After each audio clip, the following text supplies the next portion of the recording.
الله من الشيطان الرجيم. بسم الله الرحمن الرحيم.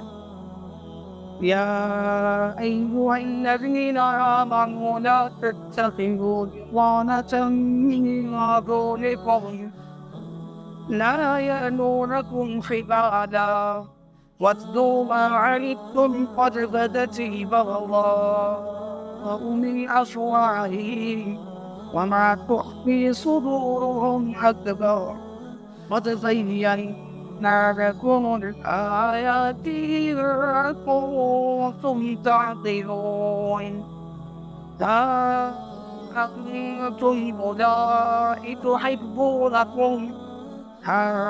أنتم أولئك تحبونهم ولا يحبونكم وتؤمنون بالكتاب كله وإذا لقوكم قالوا آمنا وإذا خلوا عضوا عليكم الأنامل من الغيظ قل موتوا بغيظكم إن الله عليم بذات الصدور. إن تمسسكم حسنة تسؤهم وإن تصبكم سيئة يفرحوا بها وإن تصبروا وتتقوا لا يضركم كيدهم شيئا إن الله بما يعملون محيط. صدق اللہ العظیم.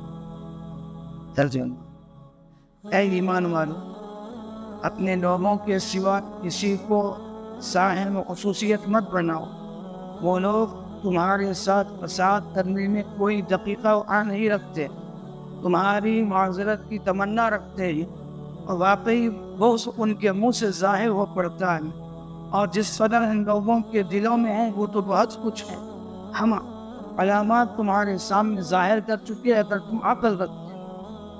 ہاں، تم تو ایسے ہو کہ ان لوگوں سے محبت رکھتے ہو اور یہ لوگ تم سے اصلاً محبت نہیں رکھتے، حالانکہ تم تمام کتابوں پر ایمان رکھتے ہو.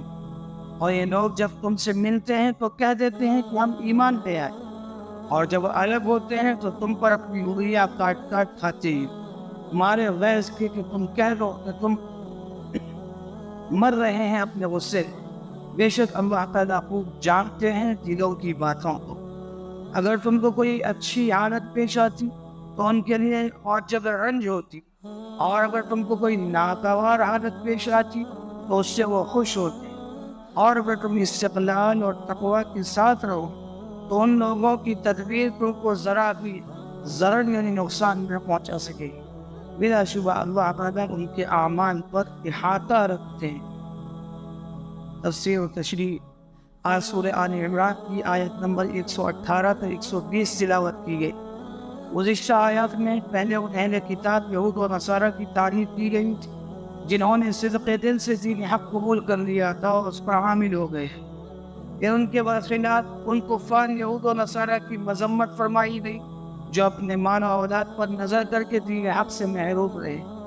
اب آگے ان آیات میں اہل اسلام کو ہدایت دی جاتی ہے کہ کافروں کے ساتھ ملا جلا نہ رکھیں اور نہ ان کو اپنا رازدار بنائیں، کیونکہ کافر مسلمانوں کے دین و دنیا دونوں کے دشمن ہیں. ان آیات کے شان نزول کے سلسلے میں یہود اور منافقین دونوں جماعتوں کا ذکر کیا گیا. یہود کے بارے میں یہ روایت نقل کی گئی کہ اسلام سے قبل جن مسلمانوں کے یہودیوں سے ہمسائیگی وغیرہ کی بنا پر دوستانہ تعلقات تھے وہ اسلام کے بعد بھی قائم تھے. ان یہود کی دوستی پر اعتماد کر کے انہیں مسلمان بعض رازدارانہ باتیں بھی بتا دیتے تھے. منافقین کے بارے میں یہ روایت ہے کہ مسلمان عام طور پر انہیں مسلمان سمجھ کر ان سے پوری احتیاط نہ کرتے اور اپنی بعض خفیہ باتیں ان کو بتا دیتے. اس طرح ان سے نقصان کا اندیشہ تھا.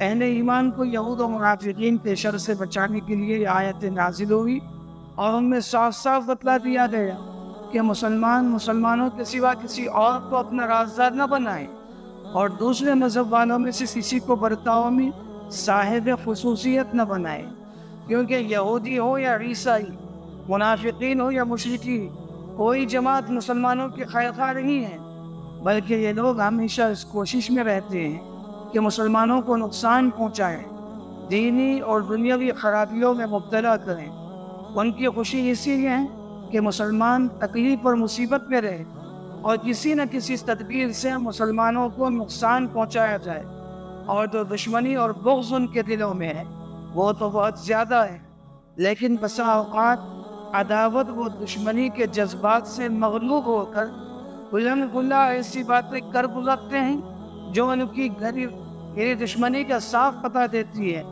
بس عقل مند مسلمان کا کام نہیں کہ ایسی خبیث باطن دشمنوں کو اپنا رازدار بنائے۔ چنانچہ ان آیات میں اہل ایمان کو خطاب کر کے وہی مضمون بتایا گیا۔ اگرچہ شان نزول ان آیات کا خاص ہے، مگر عموم الفاظ کے حکم سے عام ہے۔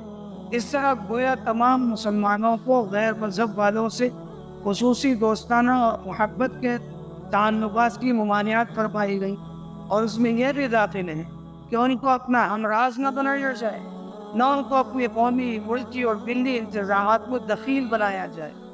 چنانچہ حضرت عمر رضی اللہ عنہ کا واقعہ مشہور ہے کہ ایک نصرانی کے لیاقت کی آپ سے بہت تعریف کی گئی اور کہا گیا کہ آپ اس کو اپنا میر منشی بنا لیں، تو ایسا ہو تو آپ نے انہی آیات کی بنا پر انکار فرما دیا اور فرمایا اس کو میں ایسا کروں تو مسلمانوں کو چھوڑ کر دوسرے ملت والوں کے کو رازدار بنا لوں گا جو نص قرآن کے خلاف ہیں۔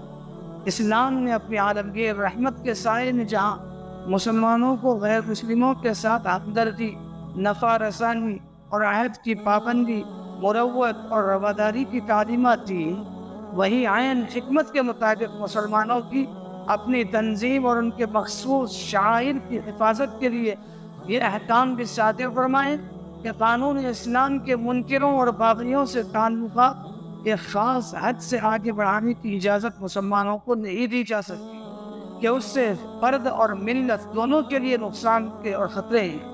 آج بھی اس نئی روش کے زمانے میں کسی مملکت میں جس کا قیام کسی خاص نظریے پر ہو، اس میں کسی ایسے شخص کو جو اس نظریے کے خلاف ہو اور اس نظریے کو قبول نہ کرتا ہو، مشیر اور معتمد نہیں بنایا جاتا۔ روس اور چین میں کسی ایسے شخص کو جو کمیونزم پر ایمان نہ رکھتا ہو، کسی ذمہ دار عہدے پر فائز نہیں کیا جاتا اور اس کو مملکت کا رازدار اور مشیر نہیں بنایا جاتا۔ اسلامی مملکتوں کے زوال کی داستانیں پڑھی تو زوال کے دوسرے اسباب کے ساتھ بکثرت یہ بھی ملے گا کہ مسلمانوں نے اپنے امور کا رازدار و معتمد غیر مسلموں کو بنا دیا تھا۔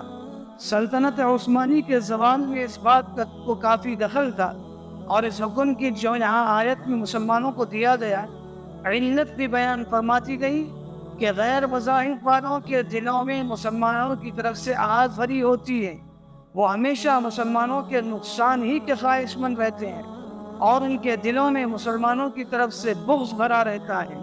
چونکہ اللہ تعالیٰ تو علیم بذات الصدور ہے، یعنی دلوں کی باتوں کو بھی جاننے والے ہیں، اس لیے اہل کتاب و مشرکین کے دلوں کا حال مسلمانوں پر ظاہر فرما دیا اور نصیحت فرمائی کہ اللہ تعالیٰ ان کی عداوت و دشمنی کے علامات اور نشان سب ظاہر کر چکے ہیں، لہٰذا اگر مسلمانوں کو عقل ہے تو ان کی عداوت کو علامات سے سمجھ کر ان سے خصوصی تعلقات نہ رکھیں۔ آگے ان دشمنان دین کا حسد اور ان کی دلی عداوت کا حال بیان فرما دیا، جس سے یہ بتلانا مقصود ہے کہ یہ لوگ تمہاری دشمنی کی انتہا کو پہنچے ہوئے ہیں، پھر تم ان سے محبت اور خصوصی دوستی کیوں رکھتے ہیں؟ ابھی احکام سن کر ممکن تھا کہ کسی کے دل میں خیال گزرے کہ جب ہم ان سے دوستانہ تعلقات نہ رکھیں گے وہ اور زیادہ خیز و غضب میں آ کر ہمارے خلاف تدبیریں کریں گے اور مسلمانوں کو نقصان پہنچانے میں کوئی کسر نہ رکھیں گے اور بے نقصان پہنچانا چاہیں گے۔ اس لیے آگے مسلمانوں کی تسلی کے لیے ارشاد فرمایا، اور اگر تم استقلال اور تقوی کے ساتھ رہو تو ان لوگوں کی تدبیر تم کو ذرا بھی نقصان نہ پہنچا سکے۔ الغرض ان آیت میں اللہ تعالیٰ نے مسلمانوں کو یہ بتلایا کہ تم اہل کتاب کی دوستی کا دم بھرتے ہو، لیکن وہ تمہارے دوست نہیں ہیں، وہ تمہاری جڑیں کاٹنے والے دشمن ہیں۔ وہ اسلام کی ترقی اور مسلمانوں کا باہم اتحاد و اتفاق دیکھ کر جنگتے اور مرتے، اور مسلمانوں کی بھلائی ان کو ایک آنکھ نہیں بھاتی۔ ہاں اگر مسلمانوں پر کوئی مصیبت آ جائے تو ان کی خوشی کا کوئی ٹھکانہ نہیں رہتا۔ دشمنان دین یہود و نصارہ کا یہ رویہ اسلام کے صرف ابتدائی دور میں نہ تھا، آج تک مسلمانوں سے ان کا سلوک یہی رہا۔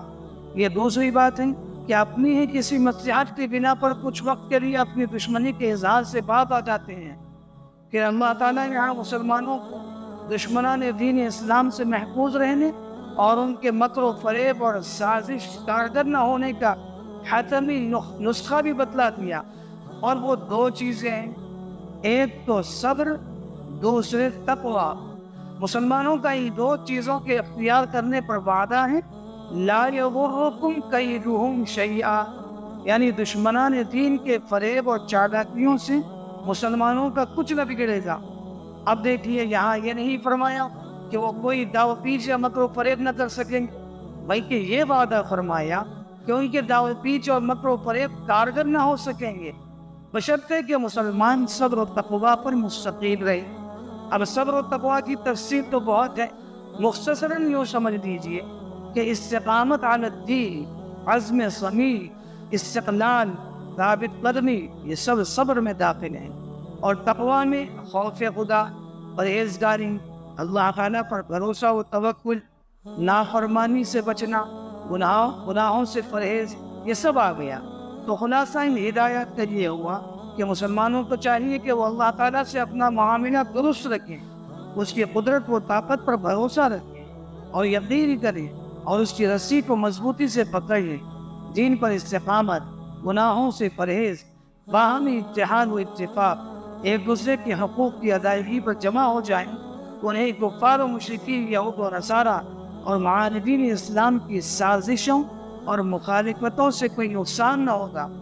آج بھی جب کہ کفار اور معاندین اسلام مسلمانوں کے لیے خطرے کا باعث بنے ہوئے ہیں، تو مسلمانوں پر لازم ہے کہ اس قرآن مجلے کو استعمال کریں اور دشمنوں کے مقابلے میں صبر و استقلال اور استقامت اختیار کریں، اور اللہ کا خوف دل میں رکھیں، اور اسی کے ساتھ دین پر پوری طرح جم جائیں۔ تو کوئی وجہ نہیں کہ اللہ تعالیٰ کا وعدہ پورا نہ ہو اور ان کی تمام دشمن طاقتیں دیکھتے دیکھتے بے بس نہ ہو جائیں، مگر ہونا ہے تو یہ ہے کہ وہ کس کو سمجھائیں اور کس طرح سمجھائیں۔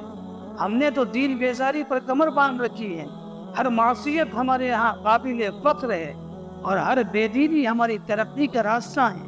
ہم کو قرآن ہدایت میں کہاں اپنے مسائل کا حل نظر آتا ہے؟ انا للہ و انا الیہ راجعون۔ یا اللہ اس قوم کی ڈوبتی ہوئی کشتی کو اپنے آپ ہی سنبھالنے والے غیب سے ہماری اصلاح کی صورتیں ظاہر فرما دیجیے، آمین۔ اب یہاں جو صبر و تقوی پوری طرح اختیار کرنے کی ہدایت دی گئی، تو آگے بعض غزوات کا قصہ ذکر فرمایا جاتا ہے کہ جہاں صبر و تقوی سے پوری طرح کام لیا گیا، مسلمان کامیاب رہے، اور جہاں اس میں کوتاہی ہوئی، نقصان اٹھانا پڑا، جس کا بیان انشاءاللہ اگلی آیات میں آئندہ درس میں ہوگا۔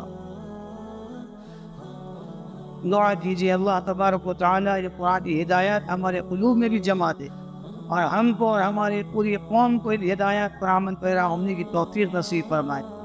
یا اللہ ہمارے دلوں میں کفار و مشرکین اور یہود و نصارہ کی تمام باتوں سے بیزاری جما دیجیے، اور ان کے طور طریقے و معاشرت و تہذیب سے ہم کو نفرت عطا فرمائے۔ اے اللہ اس امت کو صبر و تقوی کا بھولا ہوا سبق پھر سے یاد دلا دی۔ اے اللہ ہم قرآن کی ہدایت کو چھوڑ کر خود بھی رسوا اور ذلیل ہوئے، اور اسلام کے پاک نام کو بھی بدنام کیا۔ اے اللہ ہم کس سے فریاد کریں؟ کون ہماری ڈوبتی ہوئی ناؤ کو پار کرانے والا ہے سوائے آپ کی ذات کے؟ اے اللہ اپنے کرم سے ہمارے حالات درست فرمائیے، اور غیب سے ہماری ہدایت و اصلاح کے ذریعے ظاہر فرما دیجیے، اور صبر و تقوی کی دولت ہم سب کو عطا فرمائیے۔ اے اللہ دشمنان دین کی چالوں کو انہی پر الٹ دے جو ان کو ملیا میٹ کر کر رکھ دے، آمین۔ وآخر دعوانا ان الحمد للہ رب العالمین۔ سبحان اللہ وبحمدہ، سبحانک اللہم وبحمدک، نشہد ان لا الہ الا انت، نستغفرک ونتوب الیک۔